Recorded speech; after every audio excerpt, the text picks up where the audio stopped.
AITA for telling my father's new wife that he had been calling me every day to complain about her for 6 months. My name is Nicole. I am 34 years old. I live in Seattle, Washington. And 10 months ago I had a conversation with my father's new wife that I had not planned to have, and that my father has not forgiven me for, and that I have spent 10 months deciding whether I regret. My father's name is Gerald. He is 63 years old, and he married his second wife, a woman named Patricia, 14 months ago after 3 years of dating. Patricia is 58 years old, and she is warm and genuine, and had welcomed me into her life with a generosity that I had found real rather than performed. I liked her. I liked her specifically, and I want that on record before I tell you what I did. My father had been calling me every day for 6 months. Not to connect. To complain. Every call was a variation on the same themes. Patricia was too organized. Patricia spent too much on groceries. Patricia's children from her previous marriage visited too frequently. Patricia had opinions about the house that Gerald had not anticipated having to share. 6 months of daily calls. I had been receiving them as a daughter receives calls from her father, with patience and engagement and a genuine attempt to be helpful, while increasingly understanding that what Gerald was doing was using me as a container for a dissatisfaction he was not taking to the person it concerned. I had told him 3 times over 6 months that he should be having these conversations with Patricia. He had said he would and had called me the following day with a new variation on the same complaints. Patricia and I had lunch 14 months after the wedding. We talked about our lives and about Gerald, and at some point Patricia said something that told me she was aware something was not right with Gerald, but did not know what. She said Gerald had seemed distant for months and that she did not know how to reach him, and that she was worried. I sat across from Patricia and I thought about 6 months of daily calls, and about 3 times I had told Gerald to talk to his wife, and about the specific unfairness of Patricia trying to reach a man who was spending his energy describing her limitations to their daughter. I told her that Gerald had been calling me every day for 6 months, and that the calls had been about his adjustment difficulties in the marriage, and that I had told him repeatedly to speak to her, and that he had not. Patricia was quiet for a long time. Then she said, "Thank you for telling me," and she said it in the specific tone of someone who has just received information that explains something that had been confusing them, and who is processing the explanation rather than the information. Gerald called me that evening. He was not happy. He said I had violated his confidence. I told him I had not agreed to keep what he had been sharing with me confidential, and that Patricia had been trying to reach him for months, and deserved to have accurate information about what was happening. He said I had taken her side. I told him I had not taken sides. I had given Patricia information. She needed to have a real conversation with her husband, rather than a confused one. Gerald and Patricia are in couples therapy. Patricia told me this when she called me 3 weeks after our lunch. She said the therapy had been difficult and honest, and that she was glad she had known what she was walking into. Gerald has not called me with complaints since. He has called me 4 times in 10 months for ordinary reasons, and the calls have been different in quality from the 6 months preceding them. And I think different in quality is the right direction, even if it arrived through a path Gerald has not forgiven. Update: 4 months later. Gerald called me last month. Not to complain, and not for ordinary reasons. He called to say he had been thinking about the lunch, and about what I had told Patricia, and that he understood now why I had done it even though it had not been what he had wanted.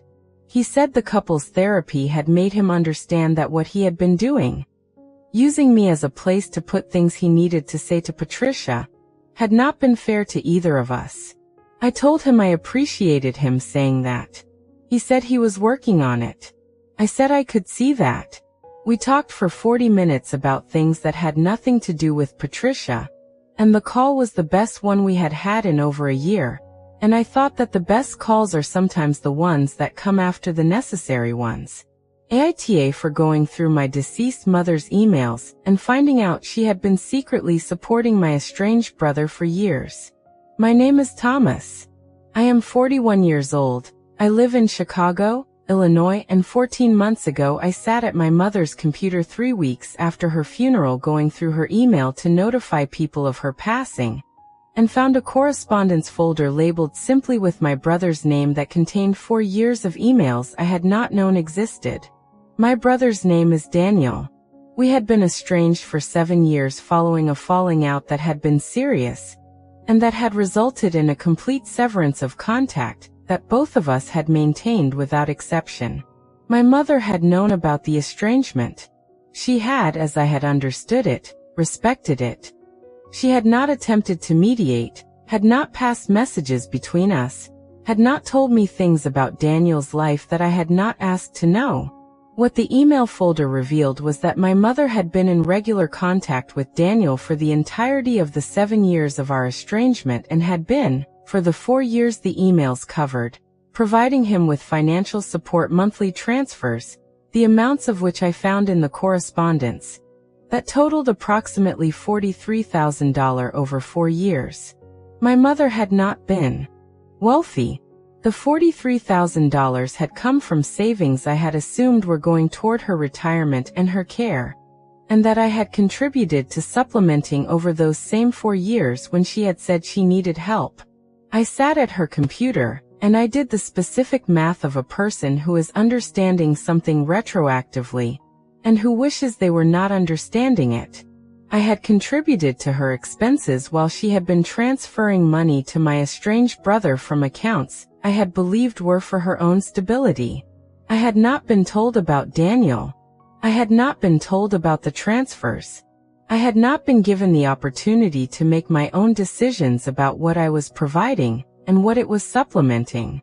I called my attorney Patricia that afternoon.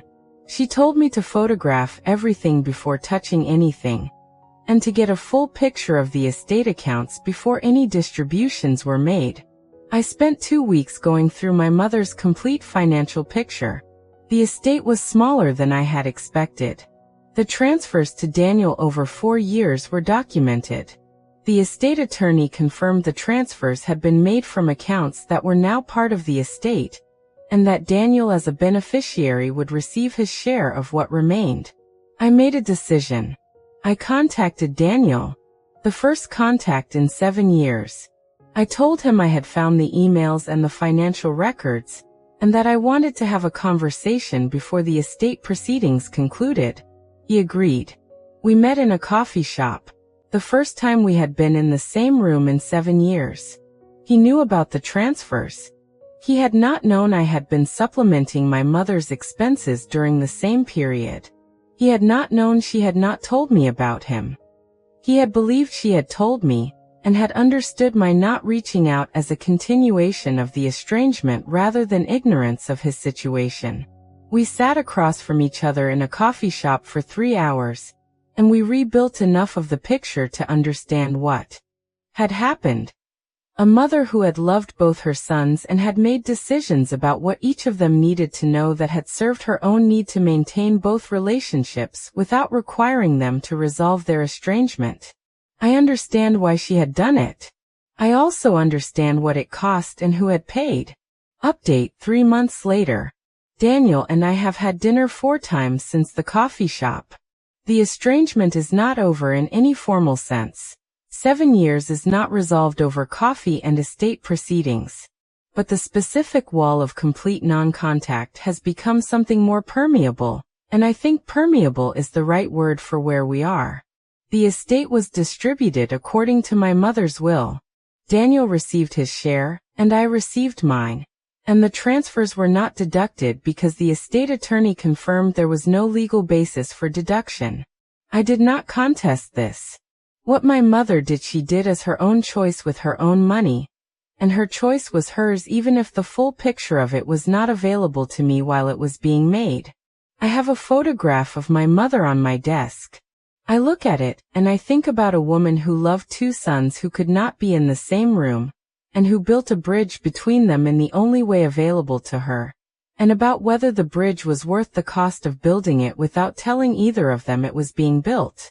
I have not arrived at an answer. I think the arriving may take longer than the grief, and I am giving it the time it needs. My sister's intervention against me. The recording revealed she had orchestrated the entire thing. My name is Jessica. I am 36 years old. I live in Nashville, Tennessee, and 16 months ago my family staged an intervention for what my sister had told them was my drinking problem. I did not have a drinking problem. My sister had a reason to want my family to believe I did. I recorded the intervention. I had recorded it because my sister had been doing things to undermine me with my family for 2 years, and I had not been able to prove any of it, and I had learned that she operated in ways that required documentation to make visible. The recording of the intervention ran for 1 hour and 47 minutes. I have listened to it many times since. What it contains is the following. It contains my family expressing concern about behaviors they had been told about by my sister that had not occurred. It contains specific incidents they referenced that were my sister's fabrications. It contains my sister guiding the conversation in the specific way of someone who has prepared the room and is directing the performance. And it contains approximately 40 minutes in when my mother stepped out to take a phone call. A brief exchange between my sister and her husband in which she said something that I will give you verbatim, because verbatim is the only accurate way to convey it. She said, "Are they buying it?" and her husband said, "I think so." That is what is on the recording. Are they buying it? I stopped the intervention at that point. I told my family I had been recording, and that I wanted them to hear something. I played the 40-minute mark. The room was quiet in a way that rooms are quiet when something has been said that cannot be unsaid. My sister said the recording was taken out of context. My mother asked what context made "are they buying it" an appropriate thing to say at her daughter's intervention. My sister did not have an answer. My family has been in a different place since that evening. My sister has not been in my home since. She has not been at family gatherings that I have attended, and she has not attempted to contact me. My mother has told me she is working through what she understands about my sister, and what she does not yet understand, and that she needs time. I told my mother to take the time she needs, and that I would be there when she had it. The recording is in 3 places. I keep it that way. Update. 4 months later. My mother called me last month and said she had spoken with my sister, and that the conversation had been one of the hardest she had ever had, and that she had said things she had needed to say for longer than just the intervention. She said she was not cutting off my sister because she was her daughter, and that was not something she was able to do. She said she was also not willing to pretend that what had not happened, and that my sister was aware of that.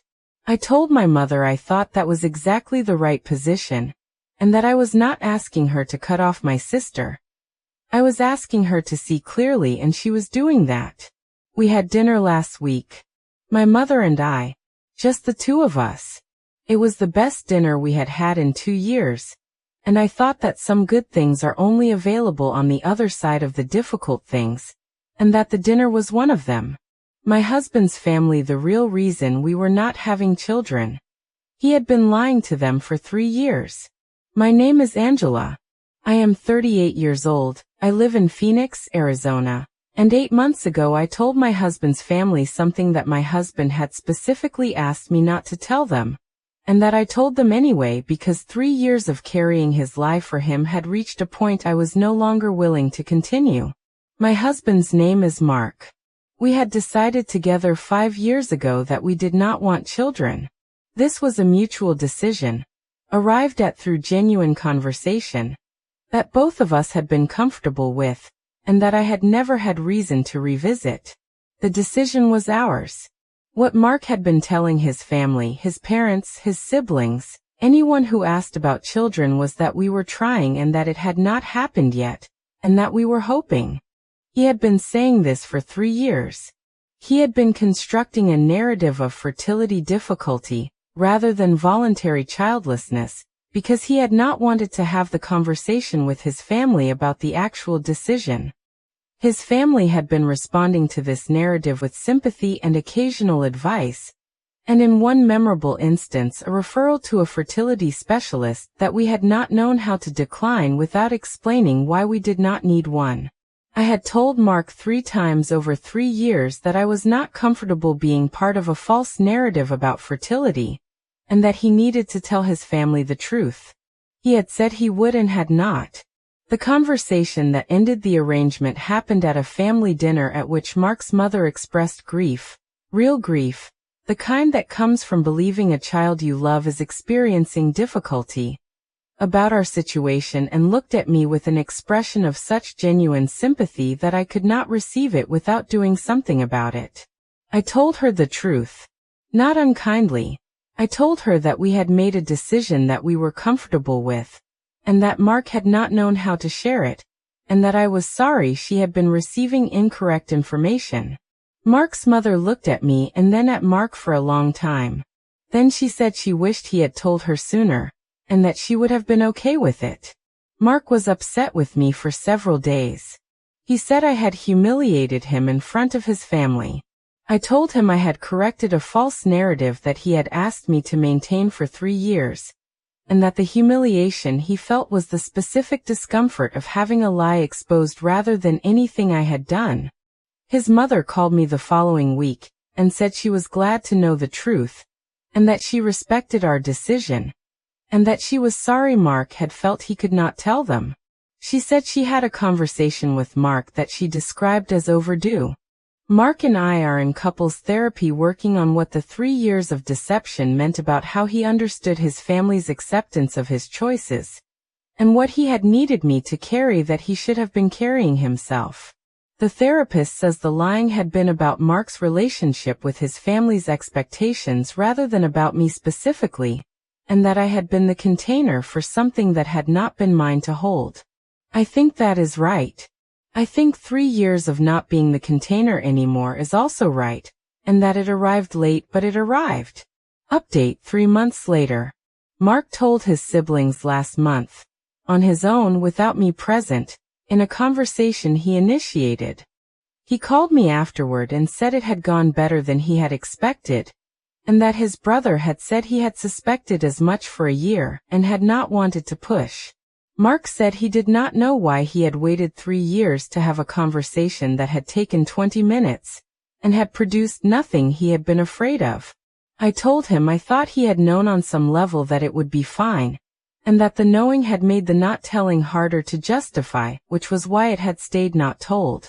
He said that was probably right, and that our therapist had said something similar. I said maybe we should compare notes. He laughed. It was the first time the subject had produced laughter, and I received it as the thing it was, a sign that we were on the other side of something, and that the other side had room for laughter. That felt like enough. AITA for refusing to pretend my husband's affair never happened at his family's annual reunion. They expected me to act normal after 3 months. My name is Christine. I am 43 years old. I live in Atlanta, Georgia, and 14 months ago I attended my husband's family's annual reunion 3 months after discovering my husband had been having an affair, and 11 weeks after beginning couples therapy, and 8 weeks after deciding to try to save the marriage, and 3 months after the specific worst day of my adult life. I attended because my husband asked me to, and because I had decided that rebuilding required presence, and because I had believed going would be a step in the direction I had chosen. What I had not been prepared for was the expectation that I perform a version of normalcy that had no relationship to where I actually was. My husband's name is David. The affair had lasted 4 months, and had ended when I found out, and the person it had been with was not someone anyone at the reunion knew. David had told his parents before the reunion. He had insisted on that, and I had agreed it was right. His parents had responded with the particular careful neutrality of people who love their child, and also love the person their child had hurt, and who do not know how to hold both of those things in the same room. The reunion had 47 family members. I knew most of them well. Several of them had been told about the affair, and several had not, and I did not know clearly which was which. David's aunt approached me at the reunion's welcome dinner, and said she was glad we were working through things, and that marriage was hard, and that these things happened. I told her I appreciated that and moved away because these things happen was not a sentence I was able to receive gracefully 3 months after the worst day of my adult life. David's cousin said she was glad everything was back to normal. I told her things were not back to normal, and that normal was something we were working toward, and that the working took longer than 3 months. David found me 20 minutes later, and said his cousin was upset. I told him I understood, and that I had not said anything unkind, and that I had said something true, and that true was what I was able to offer. The reunion continued. I was present for all of it. I talked to people and ate dinner and participated in the family photograph, and I did not pretend that everything was back to normal because it was not, and because I had decided that performing a recovery I had not had was not something I was willing to add to what I was already carrying. David and I talked at length after the reunion about what I had needed from him going into it that I had not received, a conversation with family members before my arrival about what was and was not appropriate to say to me, an agreement about what I would be expected to perform, and what I would not. He said he had not thought about it from my perspective, and that he should have. Our therapist has returned to this reunion several times as a case study in what rebuilding requires in terms of consideration, and what David's focus on returning to normalcy had missed about where I actually was. I am still married to David. The rebuilding is real and slow and ours. Normal is something that is being rebuilt rather than performed, and I think rebuilt is the only version of normal worth having. Update 4 months later. David's parents came to visit last month. Just them, not a large gathering. His mother sat with me in the kitchen while David and his father were outside, and she said she wanted to say something she had not said at the reunion. She said she was sorry for what David had done, and that she was sorry the reunion had been what it had been, and that she should have done more to ensure I was protected going into it. I told her I appreciated that, and that the reunion had been difficult, and that what she was saying now mattered. She said she knew it had come late. I said late and said was still said and that it was enough. She held my hand for a moment across the kitchen table, and I thought about the reunion, and about David's cousin, and about these things happen, and about a woman sitting across from me saying she was sorry in terms that were specific and real, and I thought that specific and real was worth